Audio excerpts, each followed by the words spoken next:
I am Danny, also known as the Pavement Poet. You will typically find me travelling around from town to town, writing my poetry on the pavements, in streets, up and down the UK and Europe.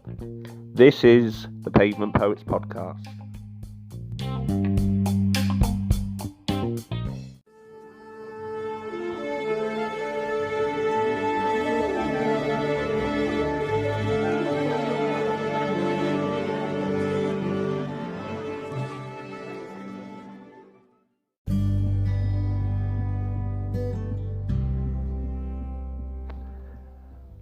Life. It can go wrong at the best of times, especially for a lifestyle poet who's taken the time to post his keys through his letterbox, pack up his belongings into a single bag, and wander off into the distance. Certain things happen when you just leave life to those ever-present masters of fate, call them what you will. Good things happen, bad things happen, horrific things happen, but continuously I find myself thinking that when bad things happen, they happen for good reasons. I could almost lose count of the number of times in my life where the world has seemed to be falling apart around me, but then a few weeks down the line, a few months, maybe a few years, a causal chain of events, that all those ultimately negative events set in motion can have a way of leading to good places. This could take the form of a realisation, a different action, a decision to change the path you're walking to a more positive one.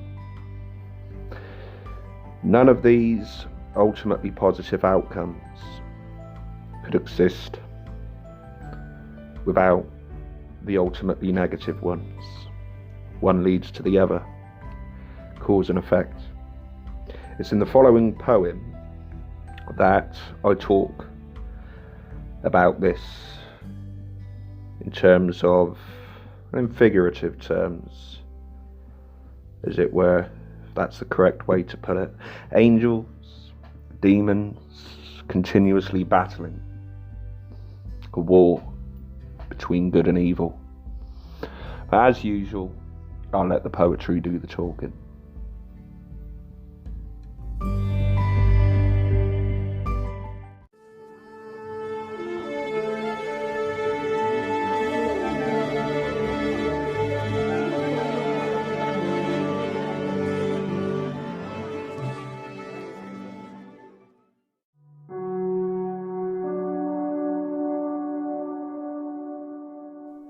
The devil smirks and plays his hand as angel armies make their stand.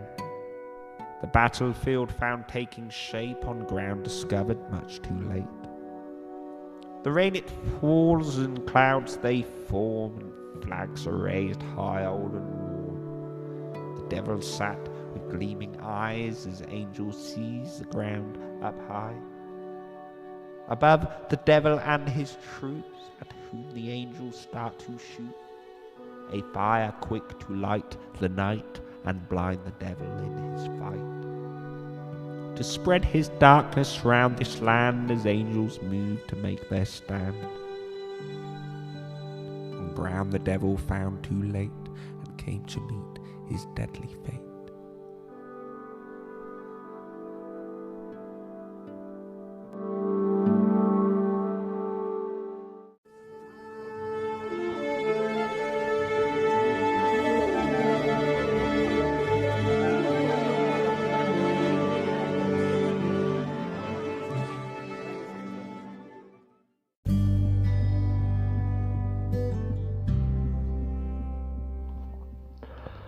History, literature, or should I say literature throughout history, has often romanticised the artistic lifestyle. It's often viewed the happier moments written about and come to the conclusion that, well, this is a magical life.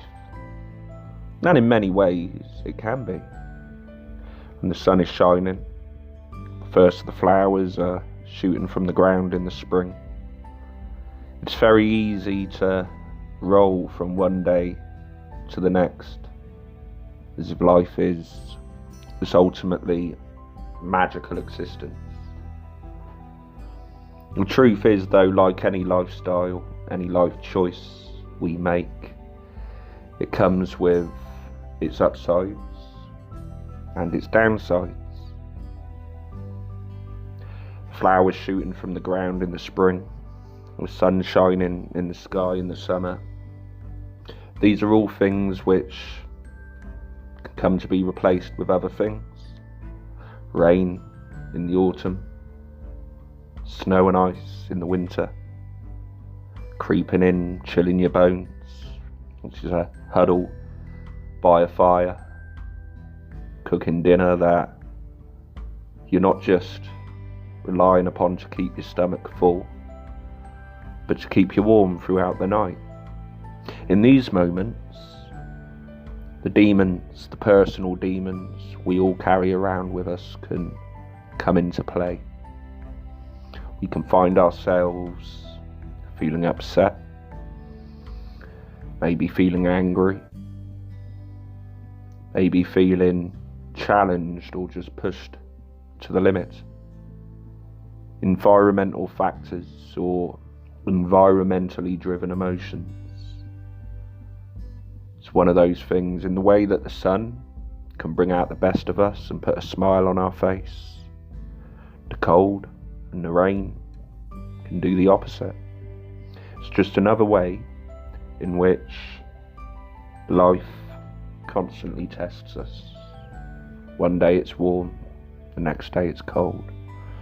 One day you're skipping around the forest, barely a need to worry.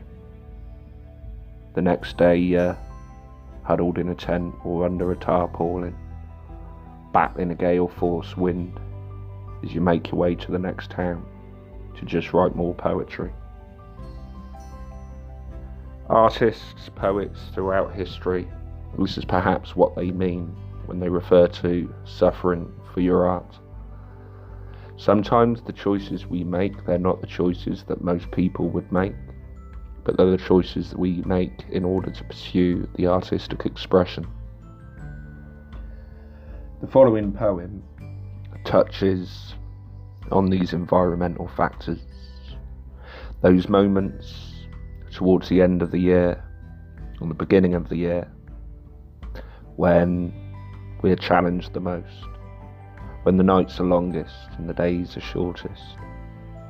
These can be deep, spiritually rewarding moments, but that doesn't mean to say they don't come without their challenges.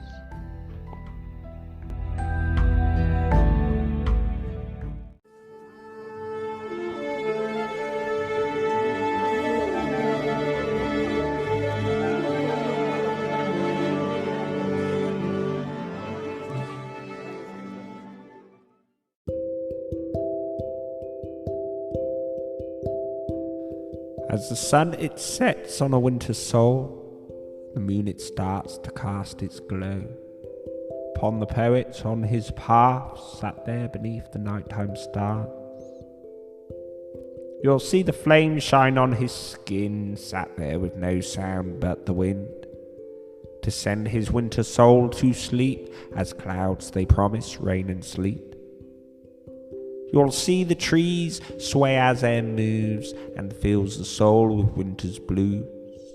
For he who lives life with this earth, when warmth it leaves the frozen turf. As the sun it sets on a winter soul, and the moon it starts to cast its glow, you'll find this poet on his path, sat still beneath the solstice stars.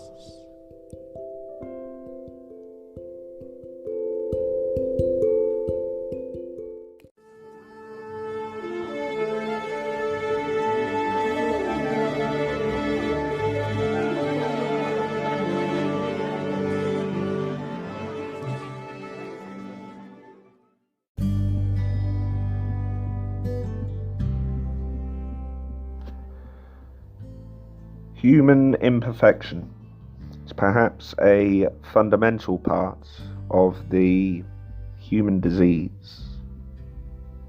And that much we've all got it.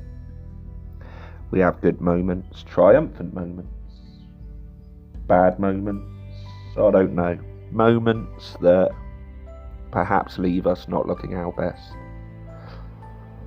We've all probably reacted badly to situations at times, but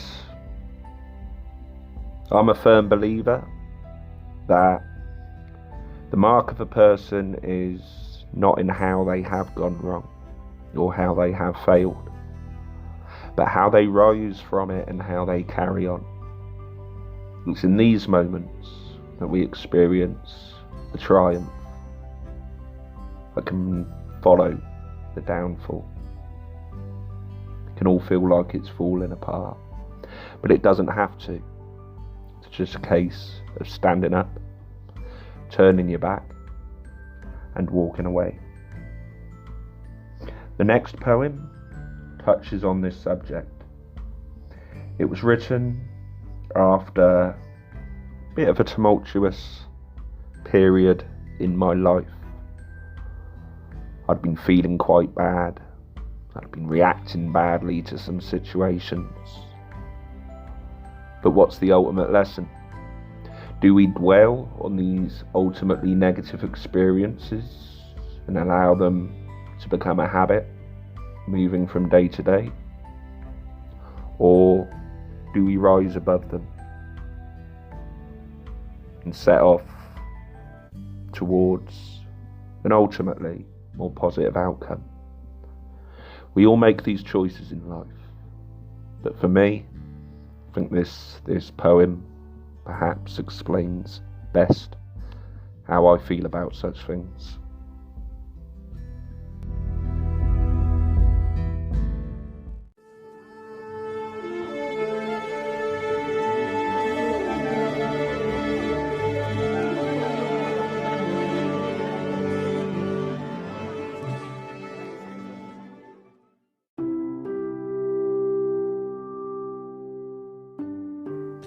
Every time I smiled more, I walked away and settled scores.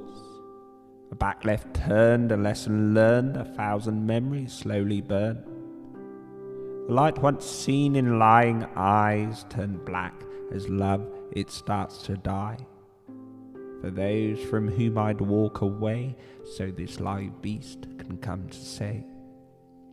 The vibration that makes me rock, and tales made when time was lost. My embers thrown into your eyes, they'd made me start to question twice.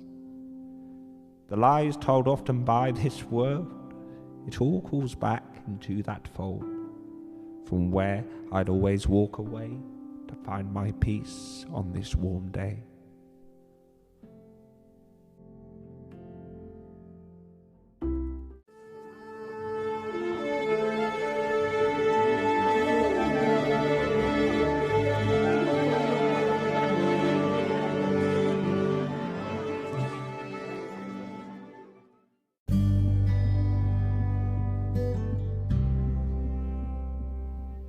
Unfortunately, that is all we have time for now, but if you keep checking back, you will be sure to find more, along with news on the upcoming book release.